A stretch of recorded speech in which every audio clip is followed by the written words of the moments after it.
Assalamualaikum warahmatullahi wabarakatuh. Waalaikumsalam warahmatullahi wabarakatuh. Pak, saya di sini akan menyampaikan penyuluhan. Perkenalkan, nama saya Jody Arianto. Saya akan melakukan penyuluhan di Desa Jaya Sakti, Kecamatan Anak Tunggal, Kabupaten Bogor. Langsung saja ke materi, Bapak. Materi yang akan bawakan melakukan pengendalian hama penyakit pada tanaman pacale secara kimiawi sesuai dengan dosis anjuran, dan pengendalian secara mekanik, fisik, kultur teknis, hayatis, serta biologi. Mungkin itu materi yang akan saya sampaikan. Selanjutnya kita langsung saja ke materi, Bapak-bapak. Pengertian dari tanaman pangan, yaitu tanaman pangan merupakan sektor penting karena tanaman pangan merupakan kelompok tanaman yang menghasilkan bahan pangan sebagai sumber energi untuk menopang kehidupan manusia. Terdapat banyak jenis karbohidrat sebagai salah satu sumber pangan di seluruh dunia, baik itu terdiri dari sirelia maupun umbi-umbian. Indonesia sendiri saat ini memprioritaskan 4 jenis tanaman pangan, Bapak-bapak, yaitu padi, jagung, kedelai, dan ubi kayu. Ketersediaan tanaman pangan sangat penting kiranya untuk memenuhi kebutuhan pangan bagi masyarakat secara berkelanjutan.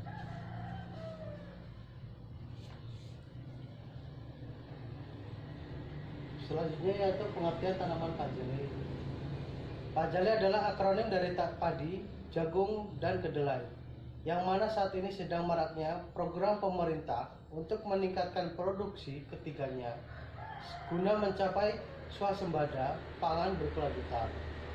Swasembada pangan adalah keadaan di mana suatu negara mampu memenuhi kebutuhannya sendiri dalam bidang pangan, Bapak-bapak. Sebagai upaya untuk memenuhi kebutuhan pangan yang terus meningkat, pemerintah telah menetapkan pencapaian swasembada pangan berkelanjutan yang harus dicapai dalam waktu 3 tahun. Upaya peningkatan produksi padi, jagung, dan kedelai terus digunakan. Pemerintah pusat komoditi padi, jagung, dan kedelai sebagai komoditi utama yang harus diupayakan mampu untuk memenuhi kebutuhan hidup masyarakat. Untuk hama yang menyerang tanaman pacale, Bapak-bapak, mungkin saya akan memberikan contoh hama yang menyerang tanaman pacale. Hama yang menyerang tanaman jagung sebagian besar dari golongan standar, di antaranya seperti lalat bibit, ulat tanah, ulat geraya, ulat, penggerek batang, dan worong batang, Bapak-bapak.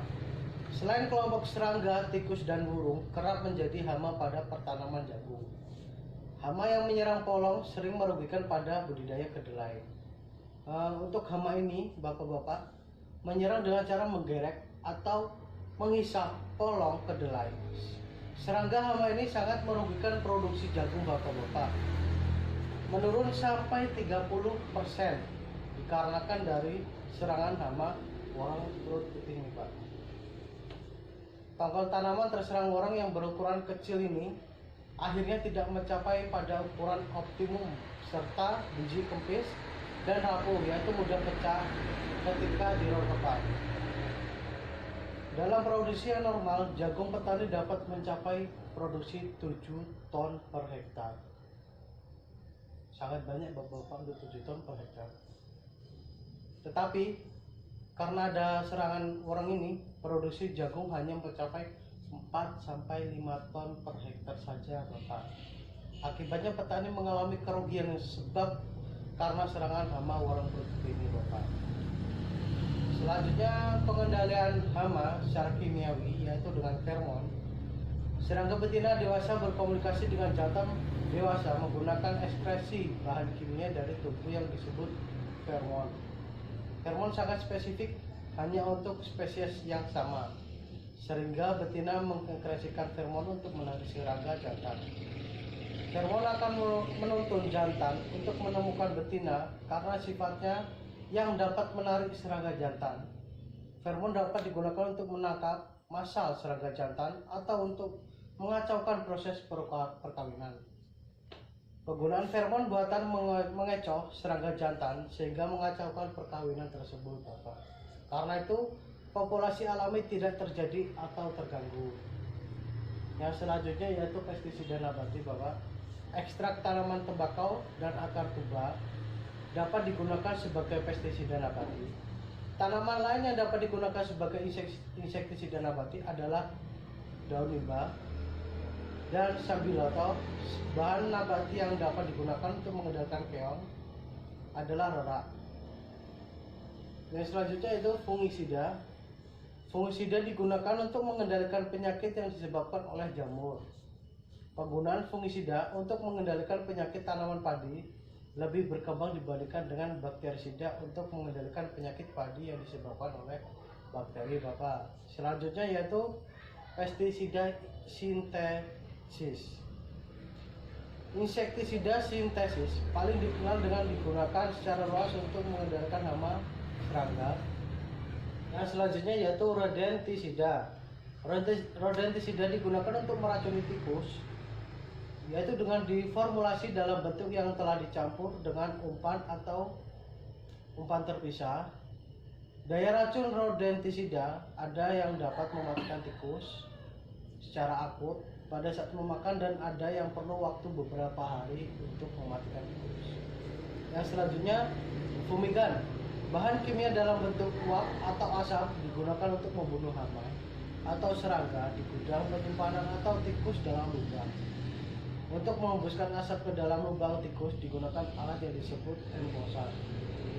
Selanjutnya yaitu pengendalian hama secara mekanik dapat dilakukan dengan teknik pengendalian hama secara mekanik. Ini paling sederhana dan memakan waktu yang cukup lama karena dilakukan secara manual, Bapak-bapak. Yang satu yaitu dengan cara pengambilan langsung menggunakan tangan. Kurang efektif memang, tetapi merupakan cara yang paling murah, yang paling bisa digunakan untuk masyarakat, Bapak. Yang kedua yaitu dengan menggunakan jaring penangkap atau pemukul untuk menangkap hama tikus di sawah-sawah. Jadi biaya lebih ringan. Yang ketiga, mencabut tanaman gulma dengan tangan yang membentuk di sekitar tanaman. Ini yang seperti saya katakan tadi, yang pertama, Bapak. Yang selanjutnya pengendalian secara fisik. Pengendalian secara fisik yakni dengan memanipulasi faktor fisik lingkungan sedemikian rupa sehingga secara alamiah dapat menurunkan dan mematikan hama yang menyerang tanaman. Tindakan hama secara kultur teknis disebut dapat berupa satu. Yang pertama dengan melakukan penghalang atau pelindung. Pengendalian hama dengan teknik ini misalnya dengan membungkus dengan plastik dan dengan membuat pematang sebagai penghalang untuk membatasi pergerakan hama. Atau bisa dibuat seperti lubang selokan di sekeliling tanaman sebagai jebakan hama, itu bisa, Pak. Yang kedua, perlakuan panas. Cara pemanasan ini biasanya dilakukan pada lubung-lubung atau gudang agar terhindar dari serangan hama, yaitu dengan cara meningkatkan suhu ruangan pada gudang yang tertutup. Menurut saya cara ini sangat efektif untuk melindungi hasil panen di gudang maupun di lubung. Yang ketiga, dengan lampu perangkap. Teknik penerangan ini bisa diaplikasikan oleh para petani pada padi atau bawang merah. Dimaksudkan untuk mengecoh hama dengan memanfaatkan kelemahannya pada ketertarikan sumber cahaya. Pada bawah atau sekitar lampu diberikan cairan sabun untuk menjebak hama menyerang, sehingga hama mendekat akan terjebak lalu berjatuhan pada cairan tersebut dan akhirnya mati. Yang selanjutnya yaitu pengendalian secara kultur teknis, Bapak. Yang pertama yaitu mengatur waktu tanam panen. Mengatur waktu tanam dapat dilakukan dengan menanam lebih awal atau menunda waktu tanam. Strategi ini dimaksudkan untuk menghindari periode migrasi dari serangan serangga yang lebih besar, Bapak. Tumpang tindihnya waktu tanam serta mengatur periode tidak adanya tanaman inang atau kutu kebul. Yang kedua, penanaman varietas tanaman yang tahan terhadap investasi kutu kebul atau yang dapat menghambat perkembangan limfa karena mengandung zat tertentu dapat membatasi pertumbuhan populasi kutu kebul serta mengurangi kerusakan akibat serangan kutu kebul dan mengurangi migrasi massal kutu kebul ke tanaman lain. Yang selanjutnya, penanaman tanaman penghalang. Tanaman penghalang merupakan salah satu upaya untuk menghalangi penyebaran migrasi. Yang selanjutnya, pengendalian secara hayati. Teknik pengendalian hayati dengan menggunakan parasitoid dan predator yang dilakukan sampai saat ini dapat dikelompokkan dalam 3 kategori, yaitu yang pertama yaitu konservasi, Bapak. Yang kedua, introduksi dan augmentasi. Meskipun ketiga teknik pengendalian hayati tersebut berbeda, tetapi dalam pelaksanaannya sering digunakan secara bersamaan, Bapak. Kemudian pengendalian secara biologi. Yang pertama yaitu parasit atau parasitoid. Parasit adalah arthropoda yang seluruh fase pertumbuhannya dilalui pada inang. Parasit ada yang tumbuh di dalam atau di luar inang.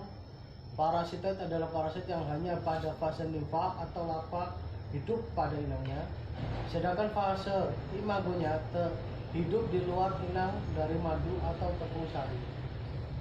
Yang selanjutnya yaitu patogen. Patogen menginfeksi serangga sampai mati. 3 jenis patogen serangga yaitu jamur, bakteri, dan virus. Yang selanjutnya predator. Predator mematikan serangga dengan cara memakan atau menggigit pengunyah adalah dari jenis laba-laba, dan yang menghisap adalah dari jenis kepik. Jenis predator yang diandalkan untuk mengendalikan urat adalah dari jenis laba-laba dan kepik. Laba-laba sulit dibiarkan secara massal karena sifatnya kanibal. Predator dari jenis kepik dapat diperbanyak sehingga dapat dilepas dengan teknik inundasi. Walaupun demikian disarankan untuk mengkonservasi bila ingin meningkatkan peran predator. Baik, sekian saja Bapak penjelasan dari materi saya. Jika saya banyak salah tutur kata, saya mohon maaf. Untuk Bapak-bapak saya berikan satu kesempatan untuk pertanyaan. Silakan Bapak-bapak. Saya mau bertanya Pak, untuk penggunaan pestisida secara terus-menerus dampaknya apa ya? Dampak dari penggunaan pestisida secara terus-menerus itu yang pertama Bapak, yaitu mengakibatkan residu bagi tanaman Bapak. Yang kedua, bisa menyebabkan keracunan pada hewan ataupun bahkan yang lebih parah lagi kepada manusia bisa. Yang ketiga, penurunan produktivitas dari tanaman tersebut. Dan yang terakhir itu Pak, pencemaran lingkungan pertanian Pak. Jadi terlalu sering penggunaan pestisida secara terus-menerus itu sangat, bagi kehidupan kesehatan itu sangat berbahaya. Jika tidak ada kontrol atau langkah untuk penyetopan penggunaan secara terus-menerus, ya kesehatan kita bisa terganggu Bapak, lingkungan kita bisa terkena dampaknya.